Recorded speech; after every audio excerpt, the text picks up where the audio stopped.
안녕하세요. 책 읽는 사회 문화재단에서 북스타트를 담당하고 있는 박서영 간사라고 합니다. 이제 저희는 이제 성평등 쪽에서도 영유아에 대한 성평등 이야기가 많이 나오지 않은 것 같아서 오늘 그런 얘기를 나눠보려고 해요. 이제 두 분 자기소개 부탁드리겠습니다. 네, 안녕하세요. 10살 여자 어린이, 13살 남자 어린이 기르고 있는 엄마 박현아입니다. 안녕하세요. 사서 유소희입니다. 저는 현장에 있었던 얘기를 하고 싶어서 나왔고, 북스타트는 책과 인생을 함께하자라는 슬로건을 가지고 있잖아요. 그래서 어쩌면 저도 책으로 양육하는 사람이라고 생각하고 있습니다. 네.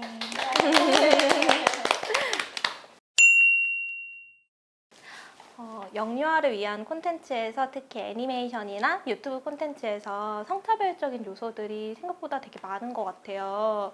혹시 좀 기억에 남는 그런 사례들이 있으실까요? 네, 거의 제가 기억하는 대부분의 그런 만화나 방송들 그랬었던 것 같아요. 콩순이, 캐리아 친구들, 뭐 코코몽 이런 것들에 보면 엄마는 앞치마를 하고 집안에서 이제 집안일을 하는 경우가 되게 많고요. 아빠는 일을 하러 가서 등장하지 않는 경우도 굉장히 많았었던 것 같아요. 그리고 캐릭터들도 여자애들은 다 빨강 아니면 분홍 색깔 옷 입고 있고 남자애들은 그냥 파란색으로 표현된 경우들이 대부분이었던 것 같아요.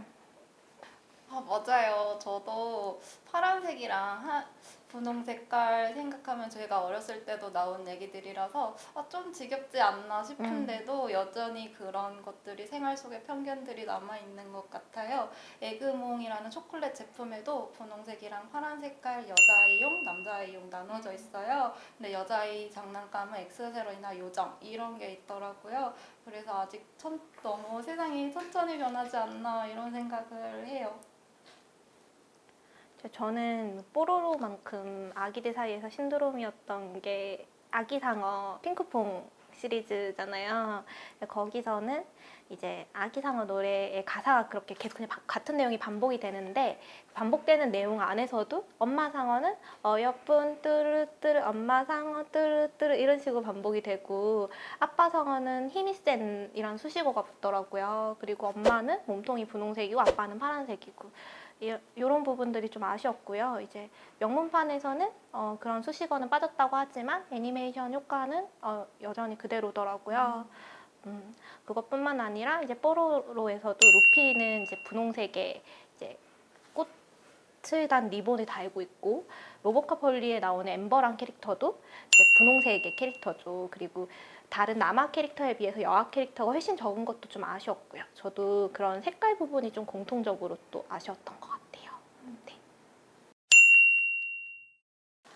그러면 혹시 두 분은 특히 현아님은 아기를 키우면서 혹시 좀 느꼈던 어린이들 사이에 그런 성고정관념이라던가 그런 게 있으실까요?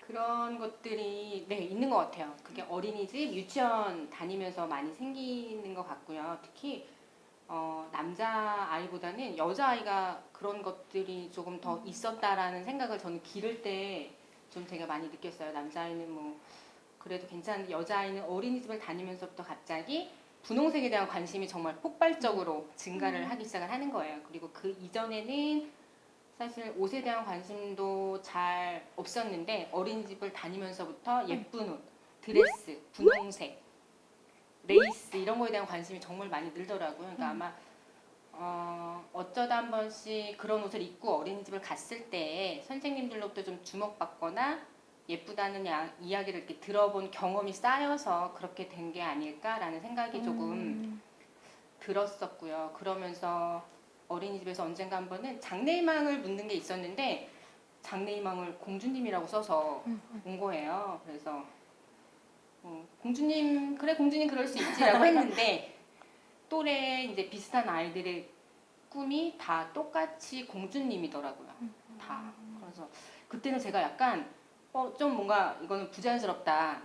약간 좀 과장되게 말하면 좀 무섭다 그런 생각도 들더라고요. 그렇게 꿈이 다 똑같은 거는 뭔가 자연스럽지 않았었던 일 같아요. 맞아요. 그 5세에서 7세에 고정관념이 되게 생기는 시기라고 하더라고요. 그래서 이 얘기를 듣다 보니까 생각이 난 건데 저도 그 일을 하면서 어린이 시낭송회라는 연거를 연말에 했는데 가자 아이들한테 좋아하는 옷을 입고 와라 이렇게 했었는데 아이들은 엘사나 백설공주 같은 공주 캐릭터를 골랐고 남자애들은 이제 해적이나 왕자 같은 용맹한 그런 캐릭터들을 골라서 왔어요. 그래서 이런 거를 생각하다 보니까 너무 일관된 선택이잖아요. 그래서 이게 사회적으로 강요된 길들여진 선택에 의해서 아이들이 고른 게 아닐까 이런 생각을 했었던 것 같아요. 두 분 얘기 들어보니까 두 분은 성평등 교육이 필요하다고 생각을 하시는 것 같아요. 혹시 그 이유를 여쭤봐도 될까요? 네, 저는 사람은 누구나 다 같이 살고 있어서 함께 잘 어울려 살기 위해서 평등은 가장 기본이 되는 가치라고 생각을 하고요.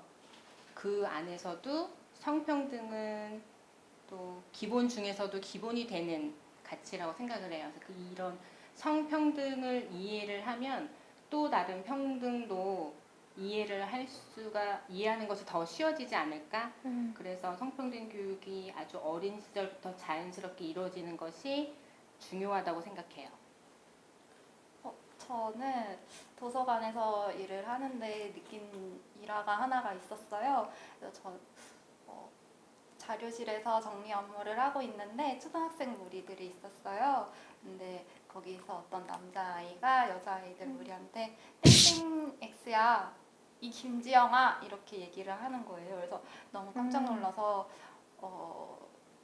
그때는 정말 충격을 받았어요. 정말 말을 잇질 못했는데 그 82년생 김지영이라는 캐릭터가 70년대부터 80년대 이제 2000년생까지 다 공감을 하는 인물이잖아. 대표적인 인물인데 그거를 성적인 욕이랑 폭력적으로 행사를 했다는 게 굉장히 충격적이었어요. 그래서 원래 아이들이 있을 때 은어 같은 걸 사용할 때는 터치를 하진 않는데 비속어를 쓸 때는 가끔 얘기를 해요. 그래서 공장소니까 어린 아이들도 있으니까 모범을 보이자 이렇게 얘기를 하는 편인데 불러서 이런 얘기를 할 수 없다라고 얘기를 했는데 그리고 그날 되게 생각을 많이 했어요. 그래서 책으로 나도 먼저 평등 교육을 해야겠다라는 생각이 들어서 교육기관에 맡기는 것보다 내가 먼저 성평등 교육을 시작하자라는 일화가 있었어요. 그래서 시작하게 됐습니다. 두 분은 현아님은 가정에서 그리고 소희 사서님은 이제 사서로서 직장에서 성평등 교육을 해주시고 있는 것 같아요. 이제 저는 두 분 얘기 들어보니까 이제 해외 사례들이 생각이 나는데요. 이제 스웨덴이나 대만, 프랑스 같은 나라들은 교육법에 근거해서 성평등 교육을 하고 있다고 해요. 아예 교육법 내에 법령으로 성평등에 대한 부분을 넣을 정도로 성평등이 되게 중요하게 생각을 하고 있고 그걸 초중고등학교에서 교육으로 실시하고 있다고 관련 자료들을 읽어본 적이 있는데요. 특히 스웨덴은 성평등 교육이 되게 유명한 나라잖아요. 거기서는 유치원도 학교법에 따라서 운영을 하고 있는데 그냥 기본적인 놀이 교구부터 다양한 활동에 이르기까지 전부 성평등 요소를 담기 위해서 노력을 하고 있다고 하더라고요. 네, 이런 얘기를 공유 드리는 건 다른 나라에서도 이미 이렇게 다양한 성평등 교육을 하고 있고 그걸 법령에 담을 정도로 중요하게 생각하고 있다는 점을 공유 드리고 싶었고요. 특히 스웨덴에서는 유치원법 안에 교육법 안에 유치원은 고정적인 그런 성 역할 구분에 탈피하여야 한다 이런 문구가 있다고 하더라고요. 그래서 그 부분이 저도 인상 깊었습니다. 네. 그러면 영유아 성평등 교육은 어떻게 시작하면 좋을까에 대해서 같이 저희가 이어서 얘기를 해봤으면 좋겠는데요. 저는 이제 놀이부터 시작돼야 된다고 생각을 하거든요. 지금 마트에 가시면 다들 아시겠지만 이제 영유아 장난감용을 가보면 여아용은 전부 분홍색이고 남아용은 막 맞아요. 전부 파란색이 완전히 구분되어 있잖아요. 저는 한번 사촌 동생이랑 간 적이 있는데 남자애가 여아용 코너에 가는 것 자체를 이렇게 피하더라고요. 왜 내가 갈 건 저기가 아니야. 난 여기에서 사야 돼. 이렇게 명확히 오. 얘기를 하더라고요. 근데 이미 해외에 있는 뭐 아마존 같은 그런 유통회사들은 온라인 판매를 할 때 영유아의 그런 놀이교구에 여아용과 남아용에 대한 구분을 없앴다고 얘기를 들었어요. 근데 아직도 국내에서는 좀 구분을 해서 판매를 하고 있고, 요즘엔 또 젠더프리 장난감이라고 해야 되나? 그런 구분이 없는 장난감들이 많이 나오고 있는데, 저는 이제 명확히 젠더프리 장난감이라고 내놓지 않더라도 그냥 소꿉놀이 장난감이라도 그 포장지를 분홍색을 쓰지 않는 것, 그리고 포장지에 남자아이와 여자아이가 같이 노는 장면을 뭐 모델로 쓰는 것, 그것부터가 포장을 달리하는 것부터가 젠더프리 장난감이 될 수 있다고 생각하거든요. 그래서 저는 놀이부터 시작했으면 좋겠다는 생각입니다.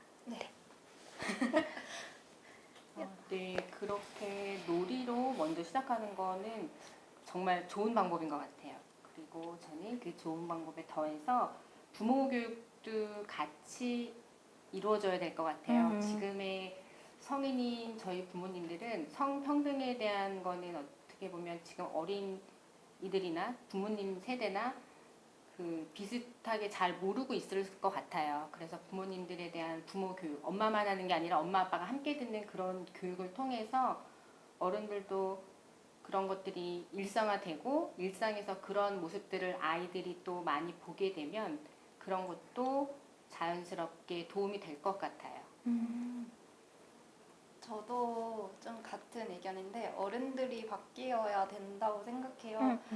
그러니까 아이들을 보면은 저는 이제 아이들을 이렇게 키우진 않았지만 아이들을 보면은 남자 여자 구분을 할 수가 없어요. 영유 아이들을 보면 그냥 아이인 거거든요. 근데 2차 성징이 나타나야지 그제서야 남자 여자라는 것을 제가 눈으로 이제 식별을 할 수가 있을 정도인데 보면은 영유 아이들을 꼭 리본이나 뭐 아이들이 이렇게 어머니들께서 아버님들께서 데리고 와요. 그래서 제가 이 얘기를 하는 이유는 이제 어머니나 아버지 양육자분들이 이 여자이에요 남자이에요 이런 구분을 지어서 이렇게 데리고 오시면은 그거 먼저 이제 시작이라고 생각을 해서 먼저 구분 짓는 게 없으면 좋겠다 싶고 영유 아이들은 성교육을 그래서 하기보다는 조금 더 커서 해야 된다고 생각하고 아동들에게 성교육을 만약에 실시를 한다면 이 책을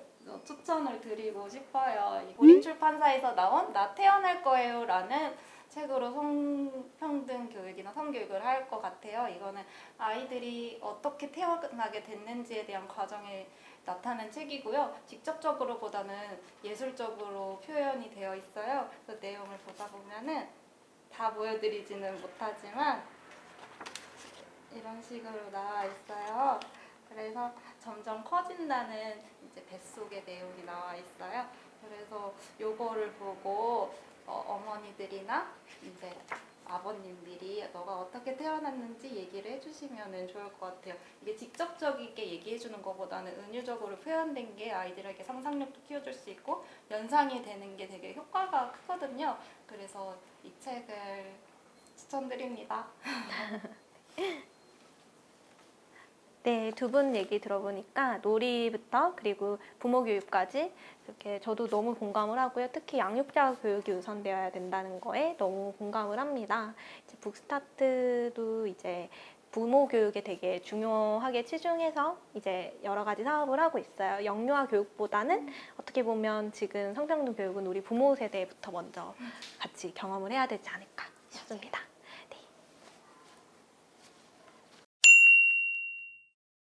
그리고 사서님이 아까 얘기하셨을 때 그림책으로 성평등 교육을 할 수 있다고 얘기를 하셨잖아요. 저도 특히 북스타트에서 그런 걸 할 수 있을 것 같아요. 그래서 각자가 좋아하는 성평등 그림책을 좀 추천하는 시간을 가졌으면 좋겠는데요. 네, 저는 일단은 이제 최근에 이제 여가부와 이제 나다움 어린이책에서 하고 있는 나다움 어린이책 도서 목록들을 우선 추천드리고 싶어요. 홈페이지에서 블로그에서 이 목록들을 보실 수 있고요. 이 안에는 굉장히 다양한 그림책들이 소개되어 있어요. 자기긍정, 다양성, 공존 등의 테마로 여러 가지 취향에 맞는 그림책들을 선택해서 보시면 될 것 같고요.